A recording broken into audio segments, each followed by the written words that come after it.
Europe 1 midi, Romain Desarbres. Europe 1 midi, on va parler des nouveaux mots boboisés, PLS, Instagrammables. Ça fait toujours sourire ces nouveaux mots parce que certains les comprennent pas. C'est vrai, c'est souvent des mots qui sont utilisés par les plus jeunes d'entre nous. Bonjour Bernard Cerquiglini. Bonjour. J'écorche pas votre nom?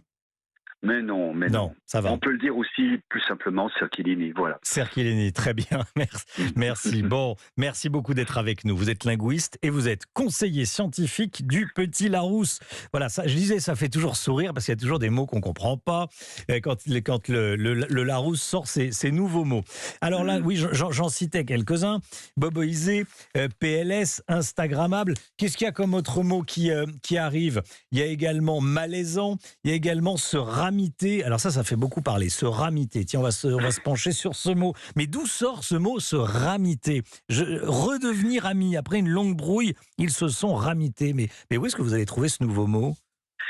Dans le Maine, tout simplement. Nous faisons entrer régulièrement des mots régionaux de la France et du monde. Oui. Et cette année, nous sommes amusés à faire rentrer deux mots, l'un de Normandie, l'autre du Maine, et qui signifient redevenir amis. Ils sont formés de la même façon. D'accord. Rabienner pour se réconcilier, on redevient bien, et se ramiter pour devenir amis.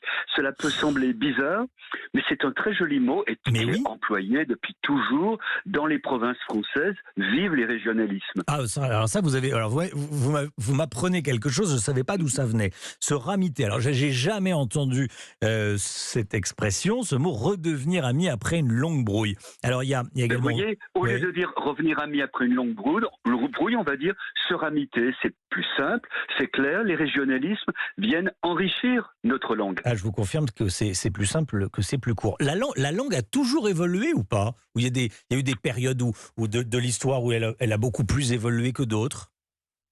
Oui, bien sûr. Il y a eu des périodes où elle a énormément évolué, comme à la Renaissance. Pensez au vocabulaire de Rabelais, de Montaigne, au XVIIIe siècle, l'encyclopédie, l'arrivée des mots techniques, et puis de nos jours où elle bouge dans tous les sens.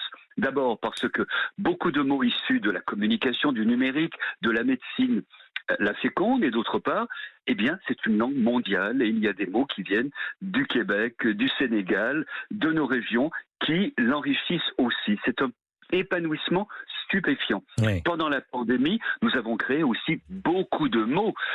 Pendant la pandémie, la langue française a montré, eh bien, une bonne santé. Alors, ce qui est important également, et j'avais une question qui me venait à l'esprit en préparant cet entretien, c'est est-ce que des mots sont retirés du Larousse? On parle toujours des mots qui rentrent, mais s'il y a des mots qui sortent? Rarement. Très rarement, quand nous faisons nous reprenons complètement le dictionnaire, tous les 20 ans, nous faisons disparaître quelques mots, mais avec beaucoup de scrupules. Et en tous les cas, chaque année, non, ce sont des mots nouveaux qui rentrent. Vous savez, Georges Perec, dans son roman La vie mode d'emploi, a créé un personnage, un pauvre homme, qui exerce le métier navrant de tueur de mots aux éditions Larousse. C'est lui qui, tous les ans, choisit les mots qui vont disparaître. C'est un personnage de pure fiction. Le dictionnaire est en accroissement régulier, comme la langue.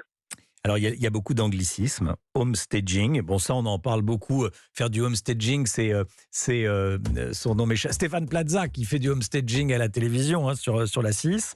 Il y a également le flex office. Alors ça, on n'a plus, ce sont dans les entreprises, il n'y a plus de bureau attitré. On fait du flex office, c'est-à-dire qu'on s'installe au premier bureau, on pose son ordinateur portable et puis on se connecte. Pourquoi faire du flex office quand on peut faire du bureau nomade? Vous avez remarqué que cette année, nous avons pris parti. Et donc, nous déconseillons des anglicismes et nous conseillons des formes équivalentes. Et en particulier, pour Flex Office, nous mettons anglicisme déconseillé, dire bureau nomade. C'est beaucoup mieux, bureau nomade. De même pour greenwashing, qui est rentré parce qu'il est dans l'usage, nous déconseillons cet anglicisme. Nous proposons soit éco-blanchiment, qui est le terme officiel, qui est un peu technique, soit, et c'est très joli, écologie de façade. Janine est avec nous. Bonjour Janine. Oui, bonjour. Merci beaucoup. Bonjour, merci beaucoup d'être avec nous sur Europe 1. Bon, ça vous agace ces mots qui rentrent, expliquez-nous. nouveaux mots. Alors, Ah bon. déjà, je vis dans un quartier un peu ghetto Oui, et je fais de l'aide aux devoirs et de l'alphabétisation avec des gens issus de l'immigration. oui, Ce sont des gens qui ont, j'ai beaucoup de primo-arrivants. Imaginez, la langue française qui est d'une richesse phénoménale. D'abord, c'est ce que j'expliquais à votre collaborateur. Peut-être Oui. maintenant, le petit Robert, le petit Larousse, on va le prendre avec une brouette tellement il va être énorme. Non, mais quand je fais un texte avec les enfants, déjà, il faut qu'ils apprennent le français. oui. Et quand il y a tellement de synonymes pour décrire tous ces mots, pourquoi en inventer d'autres ? Je trouve quand même que si vous voulez faire entrer de la langue des régions, faites des dictionnaires régionaux. Ouais. Ça serait vachement amusant. Et puis moi, j'aimerais bien aller voir, tiens, je prends le dictionnaire de Normandie ou de voilà.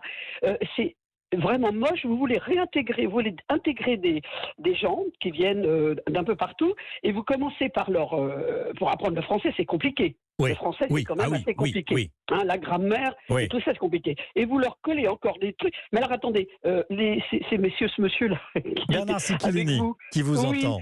mais il n'a rien d'autre à faire, ce monsieur-là. Ah, dis donc, on reste Vous nous en restez. collez plein les pages de- Moi, je interdis vous voyez, moi, là, je vais y aller tout à l'heure. Ouais. Je leur dis, hop, les portables dans un panier. On n'a pas à regarder le portable pendant les cours. Quand on a un mot à chercher, on prend le On dictionnaire. prend le dictionnaire. Bah Bon. oui, mais quand vous en mettez un qui a 500 000 pages, et le gamin, il n'y arrivera pas. Non, mais restons un petit peu...